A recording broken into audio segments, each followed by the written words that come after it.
Example 1, solving an equation with a multiple angle.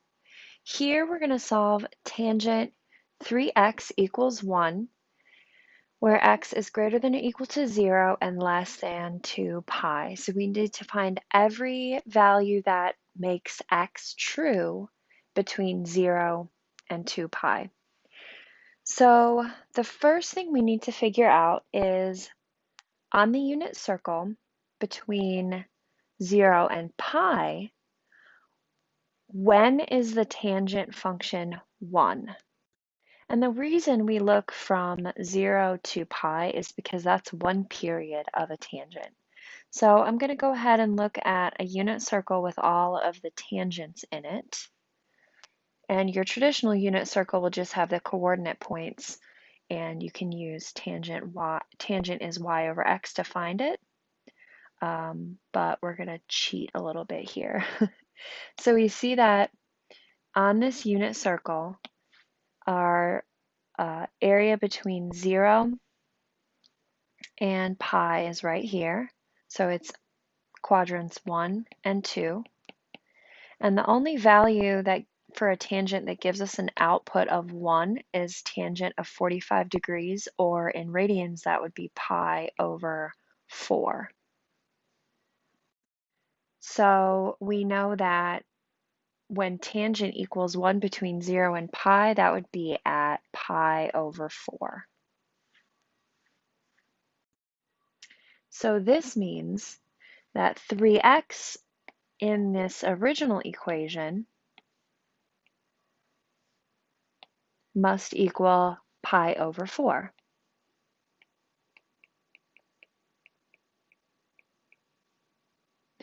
And because the period is pi, all of the solutions to tangent 3x equals 1 are given by 3x equals pi over 4 plus n pi. So we have to add the multiples of each period. So now all we have to do is solve for x. So we have 3x equals pi over 4 plus n pi. And to get rid of the 3, we can multiply both sides by 1/3.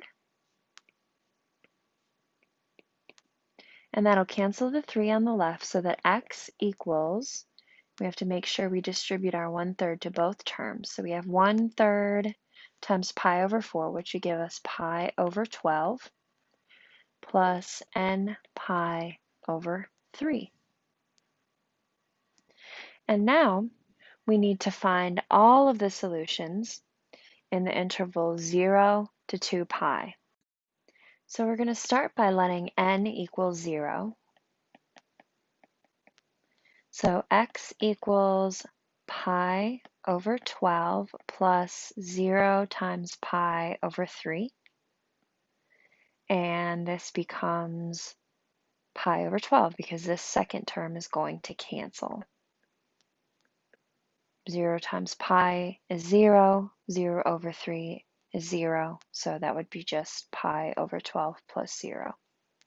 So our first solution is x equals pi over 12. And now we can let n equal 1. So we have x equals pi over 12 plus 1 times pi over 3. And we need to get a common denominator, which would be 12. So we'd need to multiply the numerator and denominator of that second fraction by 4. And that would become 5 pi over 12. And now we just continue until we reach a solution limit that exceeds 2 pi. So let's let n equal 2. Pi over 12 plus 2 pi over 3. And notice that our common denominator once again is 12.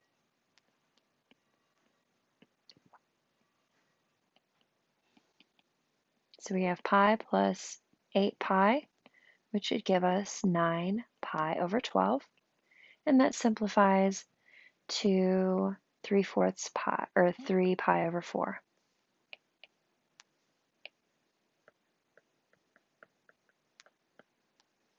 Now we'll let n equal 3.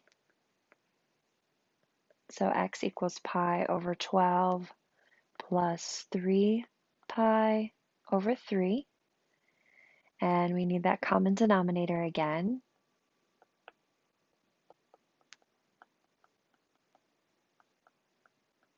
So this is going to be 13 pi over 12. And let's let n equal 4.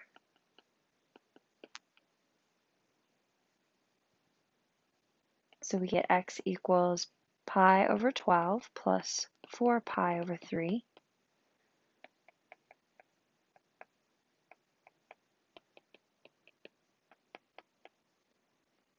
So we get 17 pi over 12. And then, kind of running out of room. All right, so now let's let n equal 5.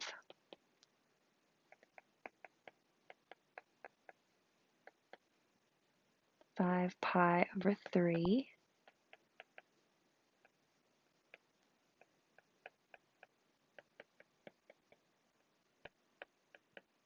So we have 21 pi over 12. And we're going to stop here because if we let n equal 6, and if we get x equals pi over 12 plus 6 pi over 3,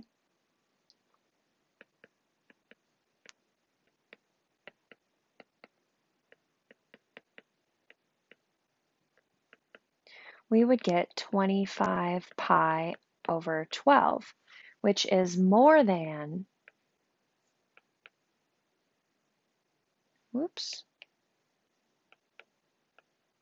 2 pi.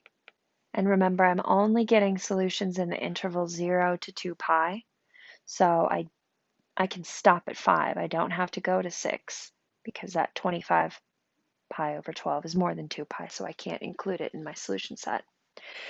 So now I can finally write my solution set as,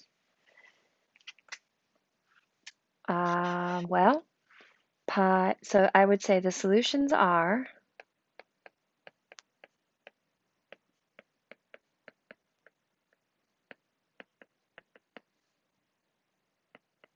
pi over 12, 5 pi over 12, 3 pi over 4, 13 pi over 12, 17 pi over 12, and 7 pi over 4, because this can become 7 pi over 4. I forgot to reduce it because 3 goes into 21 7 times and 3 goes into 12 4 times. And that is our final answer. This takes a lot of messy work.